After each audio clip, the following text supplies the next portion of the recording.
All right, I think we are on time and we should be good to go. So let's, hi everyone, and let's go to the slides. There we go. All right, hi everyone. My name is Braun. I'm a software engineer at Skyscanner. And today I will show you how you can decompile Kotlin code, which lets you understand Kotlin features in a more in-depth way. And it can also help you solve bugs and improve the performance of your applications if you go into debugging the bytecode. So throughout all of this talk, we're going to be looking at this single function, which will multiply a string with an int. Meaning that if we were to run it for the inputs that you can see on the slide right here, we would expect to get hello, hello, hello out of it. So this is what I mean by multiplying a string. And if you're writing code like this in IntelliJ IDEA or in Android Studio, then you can look at the bytecode that's being generated from your Kotlin sources by the compiler, which you can do by going through either the Tools menu, Kotlin, and then show Kotlin bytecode, or you can do an action search in your IDE and type in show Kotlin bytecode or some subset of that, and invoke the same action, which is sometimes more convenient. So either way, you would end up with this panel, which is by default on the right-hand side of your IDE. And it shows you the bytecode that corresponds to the current Kotlin source file that you have open. So if you navigate to a given line in your source file, you actually get the corresponding piece of the bytecode highlighted on the panel on the right, which lets you zero in on what piece of the bytecode was compiled from what piece of your original Kotlin sources. And you can figure out a couple things by looking at the bytecode here. Even if you've never looked at bytecode before, you can see what types are being used and what methods are being invoked on them. But it's kind of difficult to trace instances of things and what objects are being passed in as parameters and things like that. So to make that easier, thankfully, we have a decompile button right up there at the very top of this panel. And by hitting that, you will find yourself in a new file, which is a Java source file.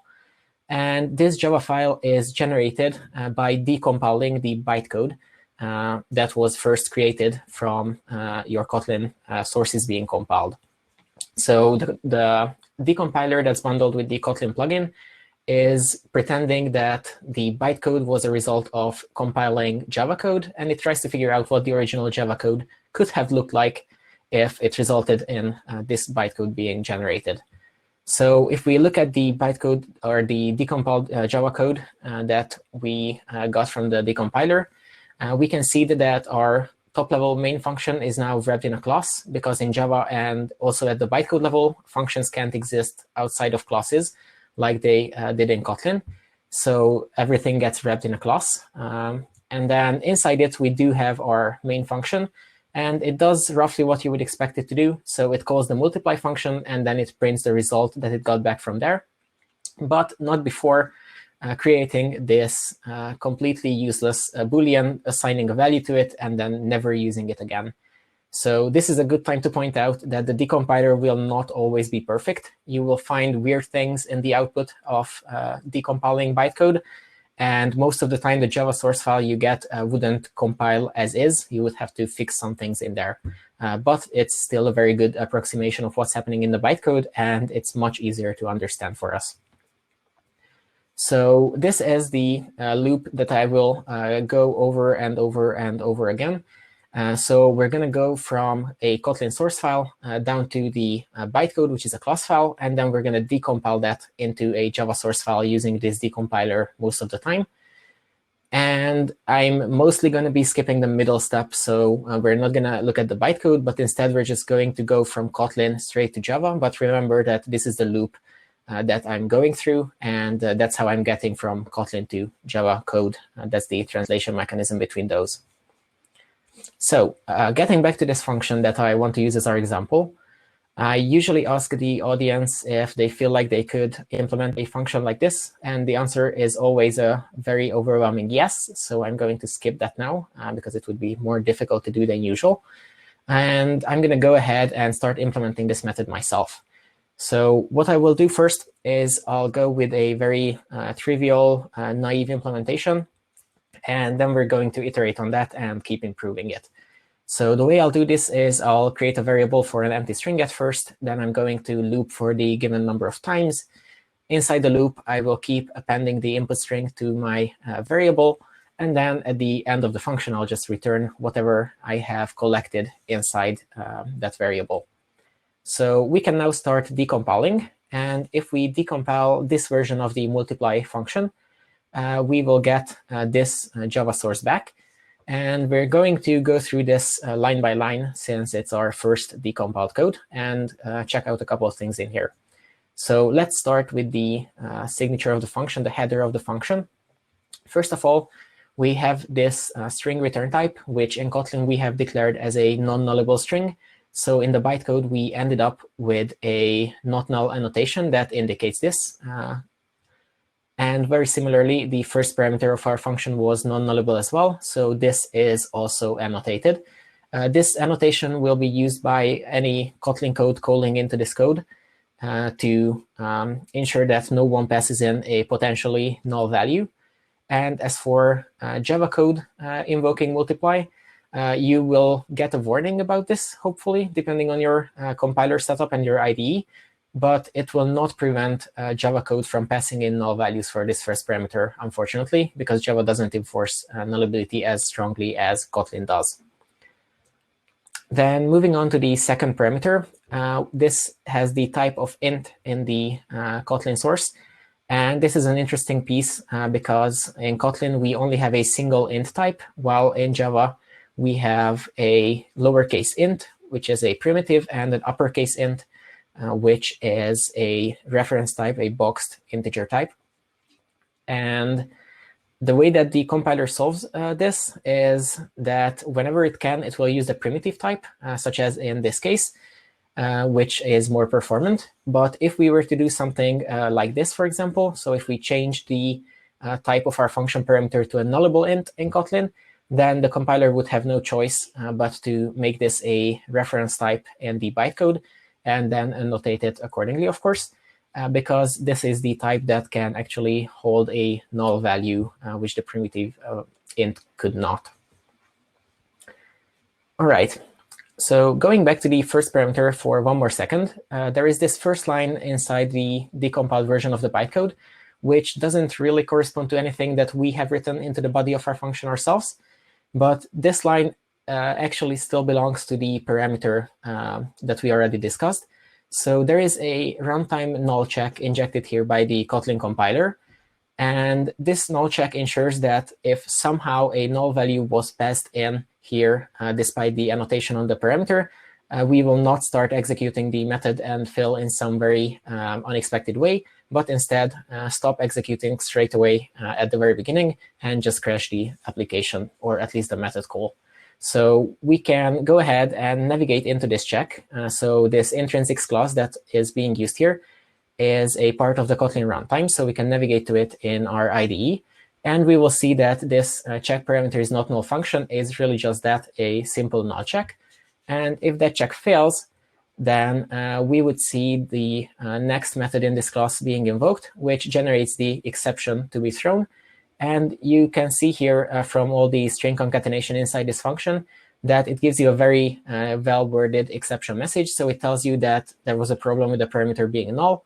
And it also tells you the exact class and method that this happened in, which is very neat. Moving on, in the rest of the body, we will see expected things. So there is the variable being declared and then returned at the very end of the function.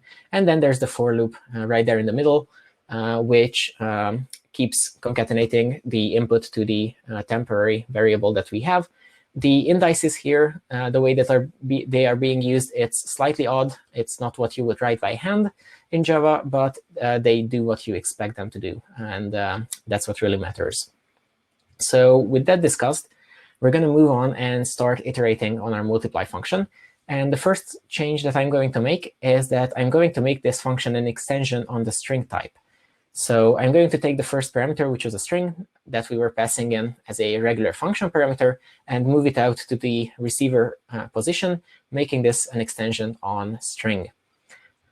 So if we go through a decompile cycle once again, then this is the change that we would see in the output. So all that really changes in our function at the bytecode level is the name of that first parameter, which immediately tells us a lot of things. So for example, we now know that just like top-level functions, which become static functions at the bytecode level, extension functions, if they are top-level, are also simply static functions. And their receivers become parameters of the function. So they end up at the very first index as a parameter, and everything else is kind of just shifted over by one. We also see that the parameter has a useful name, which is $this, $multiply. And this name indicates that it's a receiver at the multiply function's scope.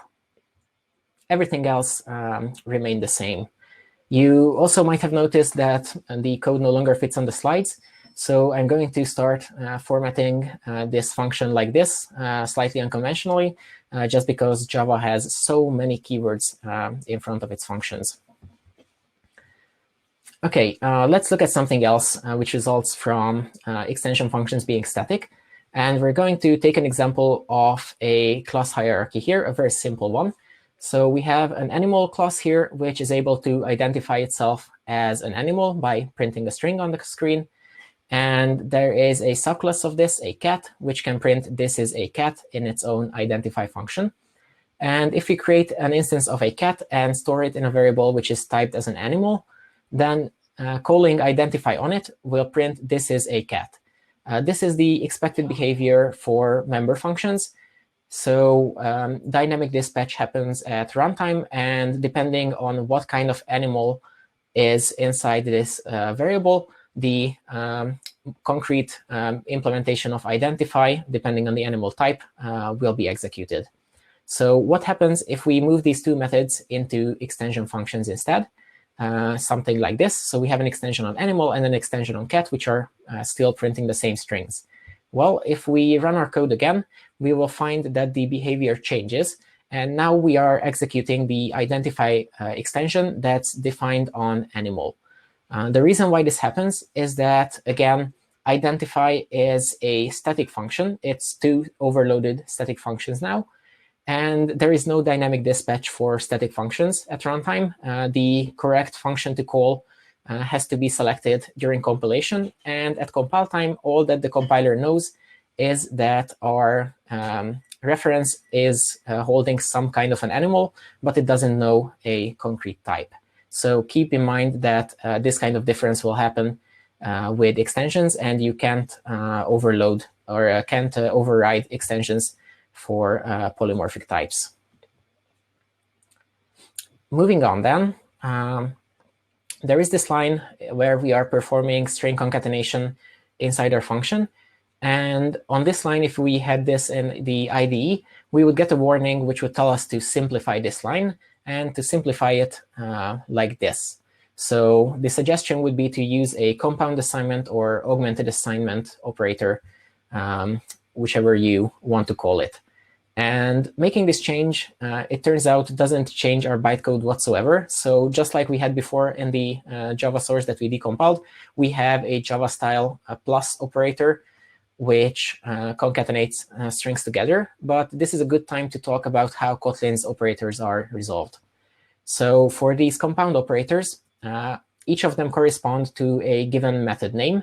And the compiler will look for these method names on the types that we are trying to execute the operator on. So in the case of the plus equals operator, it would be a method named plus assign, and in our concrete case, on the string type. And if it doesn't find these methods, and this method does not exist on string, it will unroll these expressions to their longer forms. And these simpler operators that are used in these expressions will then again be looked up, and they have their own method names. And this is what happens with string concatenation. Kotlin's string type does have a regular plus operator, and that's what translates to a Java-style plus operator call in the bytecode. We'll get back to this a bit later on, but that's enough about this for now. All right, so we have our multiply function ready. And now what I'm going to do is I will start refactoring this and extracting some pieces of functionality out of it. So I will introduce a repeat function here, which is capable of repeating a given action a given number of times. So it takes the number of times as its first parameter, a regular int, and the second parameter will be a function type. And the implementation is simply calling that function over and over again inside a for loop. To use this in multiply, I would have to do this. So I am now passing in the int. And as for the function parameter, I am using a lambda, which contains the string concatenation expression. Let's decompile the repeat function and see how this works. There are a lot of simple things here. There's a for loop. There is a static function being generated, and so on. The interesting part here would be how a function is passed in Kotlin. So we can see that when we have a function type as a parameter in our Kotlin source, then in the bytecode, that will actually translate to a function 0 instance. And whenever we call this function in our Kotlin code, then the invoke method of function 0 is what's being executed. So what is this function 0? Let's, again, simply navigate to its declaration. Function 0 turns out to be an interface in the Kotlin runtime. And this interface defines only a single method inside it, which is called invoke. And whenever we pass in a function somewhere, that function will be wrapped in an object which implements this interface. And it will contain the code of the function's body inside the invoke method of the function interface. And this is the interface for functions that take 0 arguments. However, there are also interfaces for functions that do take some parameters. So for example, with function 1, you could have a single parameter, which you can see there in the invoke method. And then there's function 2, and then there's function 3, and so on and so on. And this just basically keeps going for quite a long while, all the way up to function 22, which used to be the limit of how many parameters you can have for a function type in Kotlin. Since Kotlin 1.3, this has been raised to 255, which is defined by the JVM as the limit for function parameters. However, all of those functions with a lot of parameters didn't get their own functional interfaces in the runtime, but instead something else happens if you compile functions like that, which I encourage you to check out yourself by creating a function like that and decompiling that code. All right, so that's how the repeat function works. That's how it takes a function as a parameter. The other exciting part of this exchange would be seeing how this function is passed in when we call the repeat function inside multiply. So let's decompile the multiply function again, which looks like this. So suddenly the multiply function got a lot more complicated than it was before. Let's see what happened. So there is a call to the repeat function here, and we're passing in an int, and we're passing in an implementation of function 0. This is fairly straightforward. We expected this. What you might not have expected is this part. So there is something called an object ref being allocated here. We're storing an empty string inside it. Then we're using this object ref inside the function implementation. And then at the end, we are, again, grabbing a value out of this reference. So things are slightly weird here. Let's see why we need this and what problem this solves for us. So if we were to write this code ourselves in Java terms, we would do something like this. We would declare an empty string and return that string at the end of the function. And then within the function implementation that we're passing into repeat, we would simply take result, concatenate the receiver to it, and reassign its value. So this is a good idea, but it wouldn't compile in Java, because we are trying to access a variable from an outer scope inside our nested class. So in order to access a result inside function 0, we would have to make it final, because only final variables can be captured in Java. However, if we make this variable final, we can no longer modify its value and update it to newer and newer strings. So we have a problem here where we both need this variable to be final in order to be captured, but we also need it to be mutable, because we have to reassign what string instance it points to over and over and over again. Putting this visually for a moment, let's say that this is the representation of a non-final reference to a string. And in this case, we could create a new string instance and make the reference point to that new instance. But if we had a final reference to a string, then that will always, for its lifetime, point to the exact same string instance, and we can't modify it. So how does the Kotlin compiler solve this for us? Because the code that we have written in Kotlin does actually work. Well, it uses this objectref helper class here, which, again, we can check out its implementation very easily by navigating to it. And it turns out that objectref is nothing but a generic wrapper around any arbitrary value. So we can place whatever reference we want inside objectref, and that's all it really does. So how is it being used?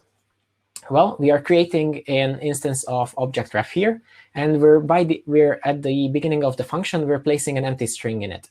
Then inside the function, we are capturing the reference that points to our object, and this reference is final, so this can be done easily. Then we are taking the string out of the objectref, we are doing the concatenation, and then we are reassigning what the objectref points to internally, because the value that it holds inside is actually mutable. And finally, at the end of the function, we are taking whatever value ended up inside objectref and just returning that string. So going back to the visual representation of this, what we're doing is that we are introducing this extra level of abstraction. We have a final reference to objectref, and that can be captured. But then inside there, we have a mutable reference, which we can make changes to, and we can make it point to newer and newer instances of the string class. So all of this was needed because our function captures a value. That's why this objectref is created, and that's why this function 0 needs to be allocated every time that we call multiply, because we will have a new objectref instance, so we need a new function 1 instance that will work on this reference. But what if we were using a simpler lambda here? If we were using the repeat function for something simpler, for example, if we were just printing a hard-coded string inside it. So this doesn't have any external dependencies anymore. Let's see how this would decompile. So it turns out that this is what the built-in decompiler would give you if you decompiled this piece of Kotlin code. So you would see a call to the repeat function, which is expected, and there would be the integer 20 passed in as the first parameter. However, where you expect to see some kind of a lambda implementation, some kind of a function 0 implementation at the place of the second parameter, you would see null.instance, which seems like something very, very wrong and something that wouldn't work, despite the actual example function, if you run it in Kotlin, working just fine. So this is the point where you would have to go to external tools and a third-party decompiler instead of the built-in one. For example, JetX is a very simple one to use, and that's what I usually pick first if I need to go beyond what the built-in one can do. And if you were to do that, you would see that what actually happens here is that there is a class generated which implements function 0. And this function 0 implementation has the invoke method as you expect it to be. So it is printing the hard-coded string that we have. However, what it also has is this instance variable, so a variable called instance inside it. And this is a static field, and it contains an instance of this same class. So what we're seeing here is basically an implementation of the singleton pattern, which is then used every time that the function 0 implementation is required. So instead of creating new instances of this class over and over, what happens in the example function is that we are just reading this single instance, this single static instance of this class, and we are using that every time that example is called. This is a very simple optimization that the compiler is doing for us, since it detects that there are no external dependencies for the way that our function works. All right. So going back to our main example, we have discussed what's happening with this object ref and why a function 0 is also allocated every time. And we are paying all of these costs in terms of memory and at runtime performance because we have extracted some piece of logic from the multiply function and placed it in another function. So what if we could extract this piece of logic, but not pay the price for doing it? What if we didn't have to allocate objects when we are calling the repeat function, and it just worked with the same performance that we had before when we wrote everything inside a single function? Well, this is exactly what the inlining feature of Kotlin does. So if we add the inline keyword to the repeat function, we will suddenly see our performance losses mitigated, and we will see everything optimized away. Let's see what that actually means. So your first instinct after making a change to the repeat function might be to decompile it and see how it changed. But it turns out that the repeat function's implementation doesn't actually change when you make it inline. So where you have to go instead is the call site to the multiply function and see how that decompiles now. And if you go through a decompile cycle there, you will see that the multiply function suddenly looks a lot like our very first implementation of it. So instead of having a call to repeat and having all kinds of objects allocated inside it, we simply have a string being created, and then we have a for loop, and we are returning a string at the very end of the function. So despite us calling the repeat function in our source code, at the bytecode level, we have the for loop that's produced by the repeat function directly inside multiply. So this kind of inlining happens during compilation on a intermediate form of the source code, so somewhere in the middle of compilation. But I will now show you on the source code level what inlining would look like if it happened at the source code level, because this is a lot more visual and easier to understand. So we are just making all of this up, just remember that. So what inlining does is that it will go through each parameter of the function first and substitute those parameters to every place where they are being used inside the function that's being inlined. So for example, the first parameter here is times, and it's being fulfilled by a value called times at the call site, at this specific call site of the repeat function. So that would be moved inside the body of the repeat function, something like this. And then there is this second parameter called action, which is a function type, and the corresponding value that's being passed in is a lambda at this call site. So that lambda would be moved to each place where it's being used inside the function. And since we are declaring a lambda here and just immediately invoking it, we can optimize that away by just replacing it with the contents of the lambda. And after we have substituted all of the parameters to the function that's being inlined, what we would do is that we would take that body and replace the call to the repeat function altogether with this substituted body. So this is how inlining happens in a nutshell. And this is how, at the bytecode level, we end up with the for loop directly inside multiply.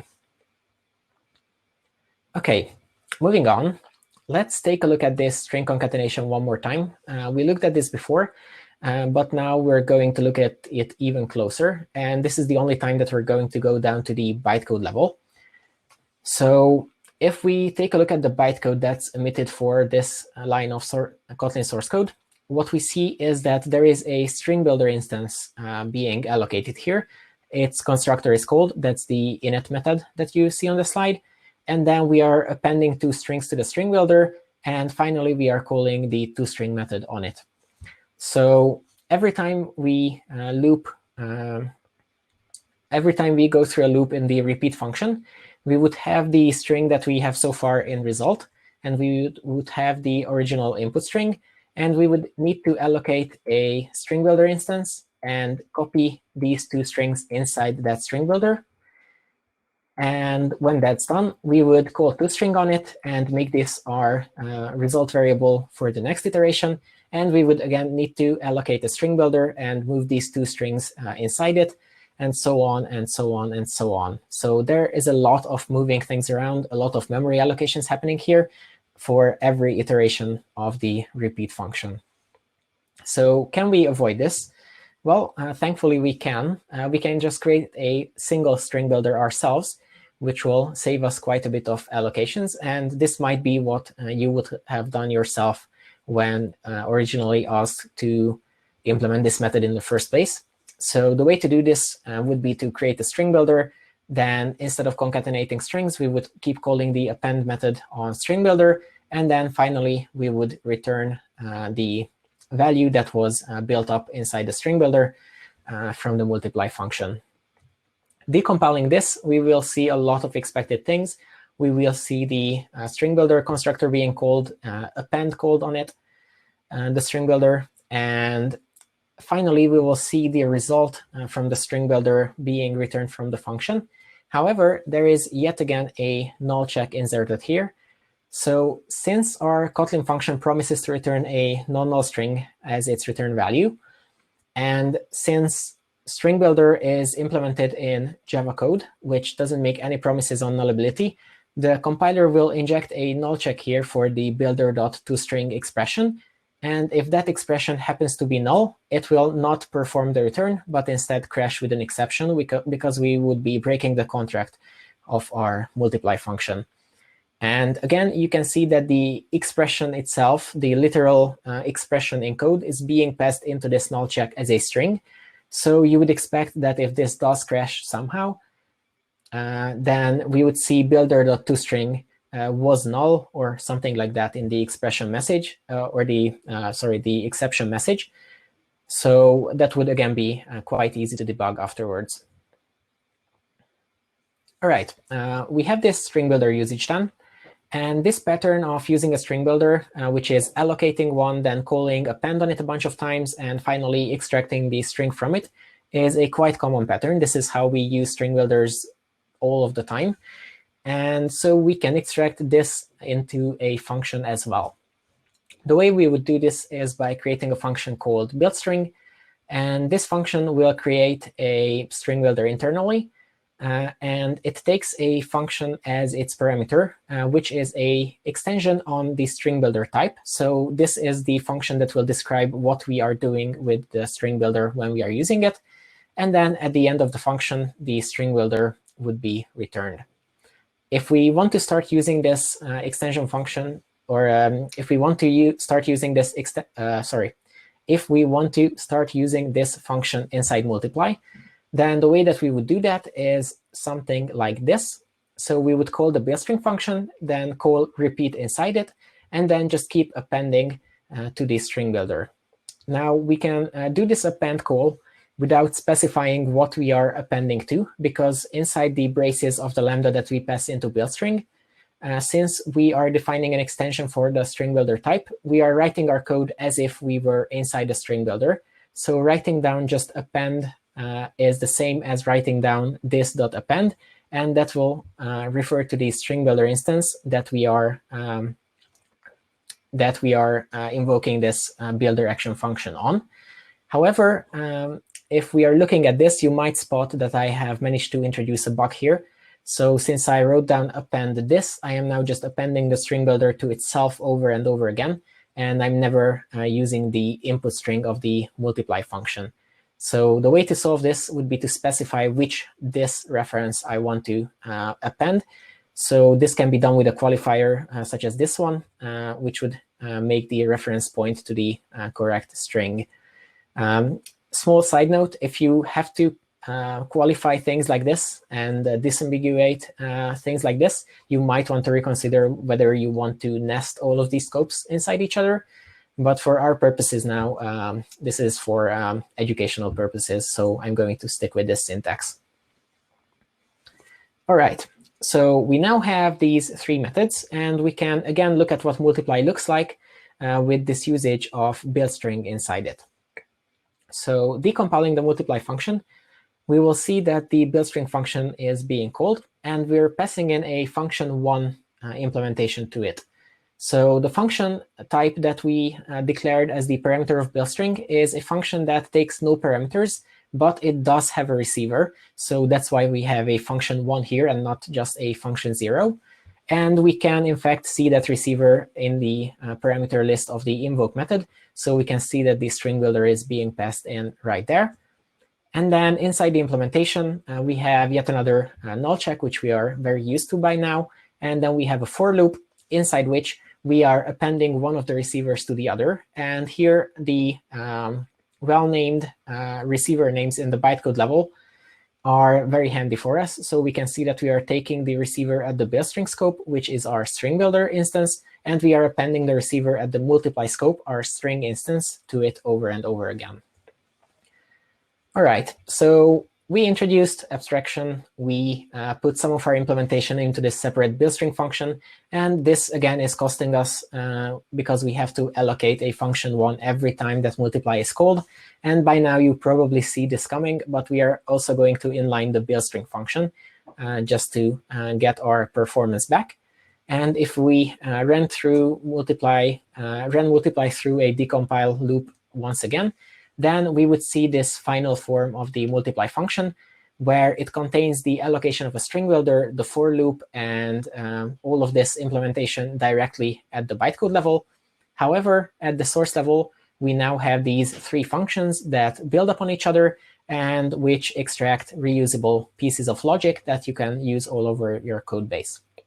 So with this, we are done implementing our function. But I will now tell you that you shouldn't be writing either of these helper functions. But the only reason why you shouldn't be doing that is because both of these functions are actually part of the Kotlin standard library, and they are implemented better than what we've done for ourselves here. For example, the repeat function will give you the current iteration index every time it loops around inside your Lambda. And it also supports contracts, which make it usable in more situations. Finally, you might spot that we still have some allocations that we can get rid of, which we can do so by using an overload of the standard library build string function. So this overload takes an extra first parameter, which is an int, that will tell the function what size to allocate the internal array inside the string builder that it uses at the start of the function. So by calculating the exact size of string that we will end up with at the very end of our looping, we can just pre-allocate a string builder with a precise size, and that will eliminate all of our memory reallocations and copying that would be done otherwise. All right, let's wrap this up. So this talk is not a completely original idea because nothing is. So I would like to point you towards some other talks which cover the same topic in case that you want to learn more. You can, of course, also go off and discover these things yourself. But if you want more of a guided tour, then these should help you. So first, there is a talk titled Kotlin Uncovered by Victoria Gonda all the way back from 2017. This is the first talk that I've seen on this topic. Then there was a talk last year by Yonu Balosin, who talked more about the performance implications of these things. And he also made quite a few benchmarks. So if you're performance conscious, then this is a very good talk to check out. Then there was a talk last year at Google I/O 19 by Chet Haas and Romangi, which was Kotlin under the hood. They mostly focused on the newer Kotlin features, so things that are in Kotlin 1.3 and maybe something around the coroutines, I think. So that's definitely worth watching as well. And then they iterated on that talk and gave another talk at KotlinConf 2019, which also covered similar topics. All right, so if you want to grab these slides or any of the resources that I've just mentioned, or even more, you can go to my website where you will find all of these things. And if you're interested, you can also follow me on Twitter. So you can hopefully already find the link to the slides on my Twitter account. And I also post a lot of similar content. And I don't know if we have much time for questions or if we can go over time with them. But if you have questions and you've posted them in the Slido, then we can hopefully still look at those. And thank you for your time, of course.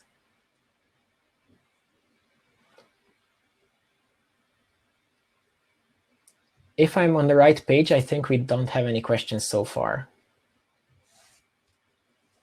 Hopefully I am.